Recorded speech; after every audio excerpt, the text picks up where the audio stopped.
So why does Israel engage in such terror? How is it that an innocent people subjected to terrible Nazi Holocaust in the Second World War came to implement a similar Holocaust in Palestine?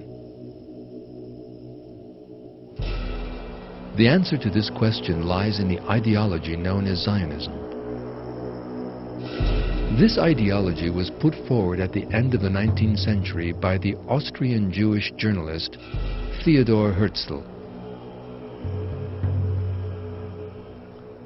Zionism was a nation-state ideology which aimed at the foundation of an independent Jewish state.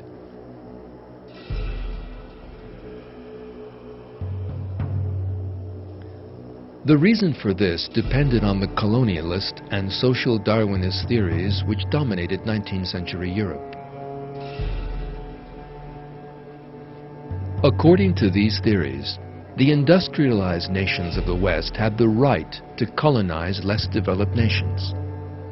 This was envisioned as a natural result of the concept of the struggle for survival between nations predicted by Darwinism. The Jews who put forward the idea of Zionism approved of this 19th century European error and constructed their own ideologies in the light of it. That is why racism became a part of Zionist ideology.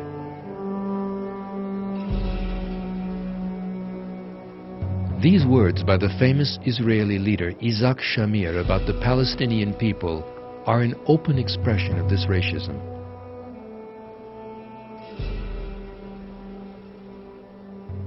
It is unacceptable that nations made up of people who have only just come down from the trees should take themselves for world leaders. How can such primitive beings have an opinion of their own? Menahem Begin, who took part in bloody terrorist attacks in the 1940s and later became Prime Minister of Israel, had no compunctions about referring to the Palestinians as two-legged animals. Radical Zionists were only able to reconcile their consciences with this slaughter by denying that the Palestinians were human.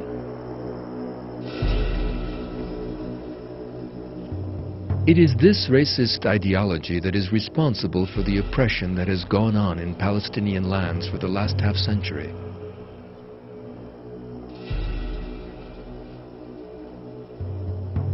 At the same time, the Zionists employ such concepts from Judaism as the chosen people and the promised land. This, however, is not a sincere religious devotion. On the contrary, Judaism, a divine religion, has become a vehicle for Zionism, a worldly ideology. The problem is not Judaism and the Jews, but rather Zionism and the Zionists.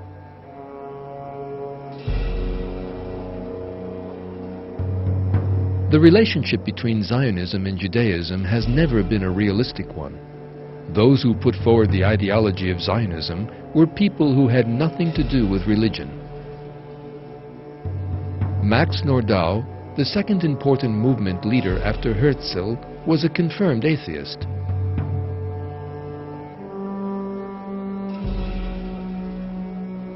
Most devout Jews regarded Zionism as an anti-religious ideology and rejected it.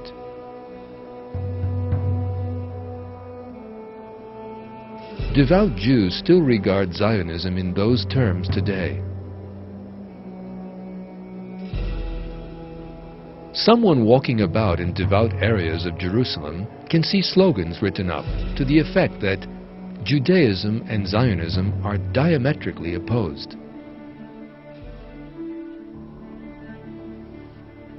These devout Jews oppose Zionism. They carry slogans protesting the Zionist Israeli policy.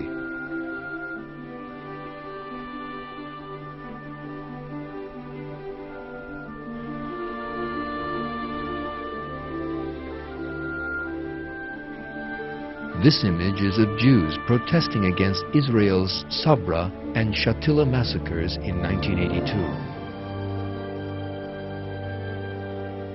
The placards they carry reveal the Zionist violence.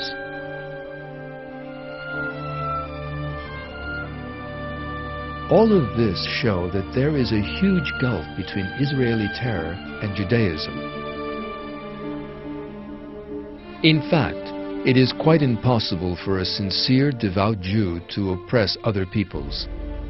Although the basis of the religion, the Torah, has become interspersed with human words and corrupted since its revelation, it nevertheless commands peace and justice between people.